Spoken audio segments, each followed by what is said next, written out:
Hey everyone, and welcome back to another video. The 2035 setting in ArmA 3 has been something of a point of contention for many players. They either seemingly love it or hate it. Luckily, a vast majority of these people belong in the former. When I started playing ArmA 3 back in 2014, I wasn't super impressed with the 2035 lineup, as I was fresh off of the Battlefield 3 and 4 train and was needing more Modern Warfare carnage to satisfy my seemingly endless hunger for that setting. However, once I dove into ArmA 3 a little more, I gave the 2035 assets another chance, and I'm so very glad I did.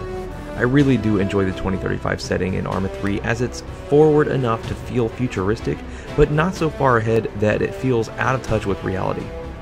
With that being said, I've compiled a quick list of my top 6 mods set in 2035.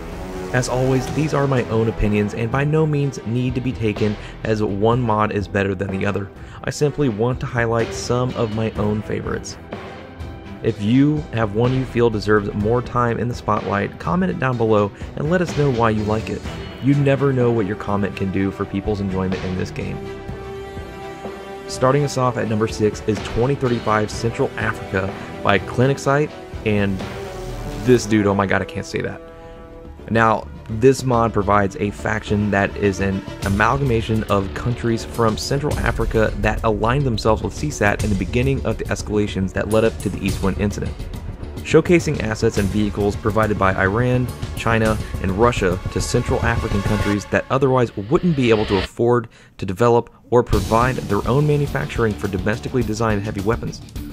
Central Africa 2035 provides another OPT4 in 2 different camo schemes, Arid and Tropic, and they honestly work really well on all vanilla terrains and even some modded ones.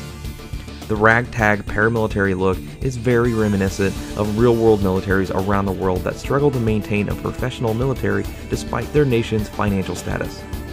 With backing from CSAT, the Central African forces will remain a threat to NATO operations in the North African and Horn of Africa AORs. To fully utilize this mod, you will need the Apex edition of ArmA 3, as many of the equipment and vehicles are dependent on it. At number 5 is the Ukrainian Armed Forces 2035 mod by Sverog.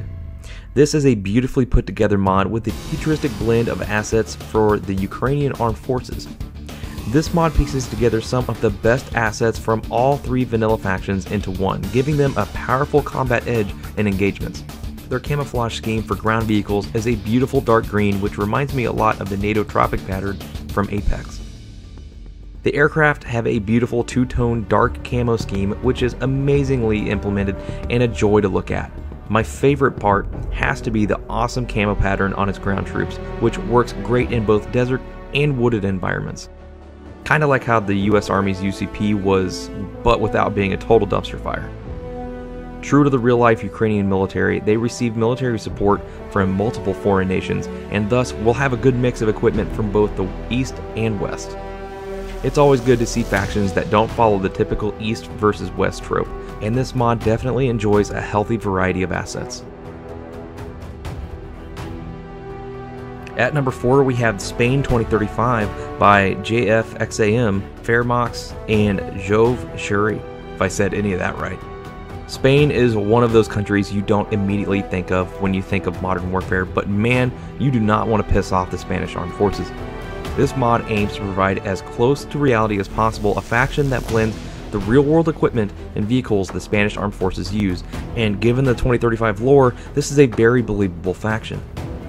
The gray camo scheme for their vehicles stands out with their Spanish roundel emblazoned on the sides. The ground vehicles have a gorgeous dark green camo scheme, and the infantry have the option to switch between desert, woodland, and black camo patterns, allowing for engagements in multiple scenario types.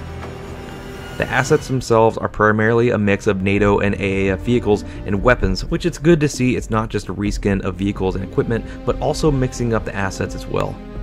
All in all, Spain 2035 brings in a hard-hitting Blue 4 faction that helps mix up your 2035 scenarios and role-playing. At number 3, we have Global Mobilization CSAT North Africa by Anthrax. Now, if you know Anthrax, you probably know he drops some of the most fire screenshots anywhere.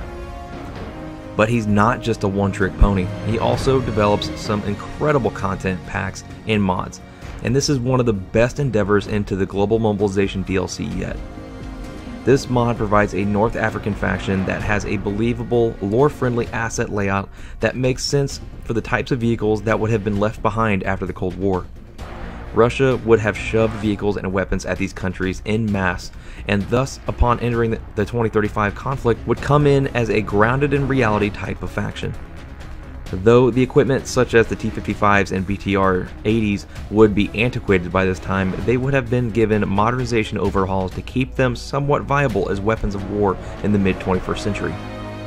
The textures are of course borrowed from the vanilla asset camo pattern and fit perfectly with the current lineup of assets on the CSAT side of the house. North Africa is the perfect intermediate Op4 faction that is very much a match for the AAF, and that its equipment isn't top tier, but it also isn't the bottom of the barrel either. This mod definitely deserves your download if you're looking for top tier global mobilization dependent factions. At number 2, we have the venerable ArmA 3 Aegis by Avery the Kitty. This mod has been highly requested since I started dropping list videos, and once you download it, you'll see why.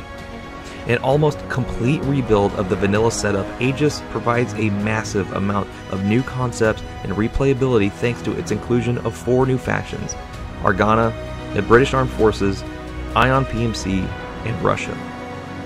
Reutilizing all of the vanilla assets and implementing them in a completely redesigned way while also digging up pre-alpha assets and bringing them into the fold, Aegis allows for a whole breadth of new roleplay and lore-centered missions. The British Armed Forces are my favorite addition, with their beautiful DPM for woodland and desert environments, as well as nation-specific weapons and equipment. New weapons and equipment aren't the only thing being brought to the table by Aegis. New Eden assets are available as well to further enhance your screenshot scenes, as well as some quality of life improvements such as texture reworks, particle effects, and shockwaves. Avery didn't just stop at the base Aegis mod. There are multiple added content packs available on the workshop such as Aegis Police and Aegis Marines, adding even more roleplay and operational depth to your missions. If you love the 2035 setting and haven't downloaded the Aegis mod yet, stop being a virgin and start being a Chad. And finally, at number 1 is my personal favorite 2035 mod, and that is After Eastwind by Ayanasa. As simple as it is by adding just a few new factions, the lore behind the mod itself is what caught my eye. I'm a huge sucker for great lore, and I really feel like the ArmA 3 lore needs to be more fleshed out, but at the same time, that's also the beauty of it. Without being completely spelled out for us, we, the players and the incredible modding community, are free to come up with our own stories and lore as to what happened before and after the Eastwind incident. Each new faction has its own short history, cementing itself in the 2035 timeline. In this mod's timeline, the new Altis army is formed and are making strides to change their image from the civilian-killing Altis armed forces by even changing their camouflage pattern to the new Altat camo to help disassociate themselves even more. While they work to defend the islands militarily, they must also maintain the peace and stability of the region until the proper police authority can take over. Now, a wise man once warned that there's a reason you separate the military from the police. One serves to defend against the enemy of the state, and one serves to protect the people. When the military turns into the police, the enemy tends to become the people. So we'll see how much stability the new Altis army can hold. Along with the NAA, there are 5 other factions, all with their own backstory and lore, placing them firmly in this 2035 and beyond timeline. A Hellenic task force, Task Force Nike, has been stationed on the island at a battalion strength to help augment the NAA's capabilities, specifically in the mechanized infantry role that the new Altis army severely lacks. The Greco-Altian agreement was struck to help solidify the security of the region due to the establishment of the Aegon organization, which is the strongest militia formed after the end of the Eastwind conflict. Aegon is already notorious for their terror attacks against NAA positions and troop movement, but they also win hearts and minds by building schools and providing aid to Altian refugees where the NAA has not been able to. This simply serves to widen the gap between peace and stability and makes it increasingly hard for the new Altis army to keep order. The WAM, or West Altian Militia, consists of former FIA members that did not end up enlisting into the NAA when it was formed.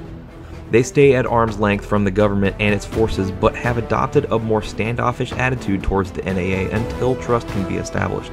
While NATO is trying its best to stay out of the fight, the United Nations has been sent to help provide aid and keep an eye on the fragile peace on the islands of Altus and Stratus. While a quiet peace settles over Altus, all it takes is a single spark to reignite the fires of war. Well guys, thank you all so much for watching. I hope you enjoyed this dive into 6 of what I believe are the best 2035 timeline specific mods out there.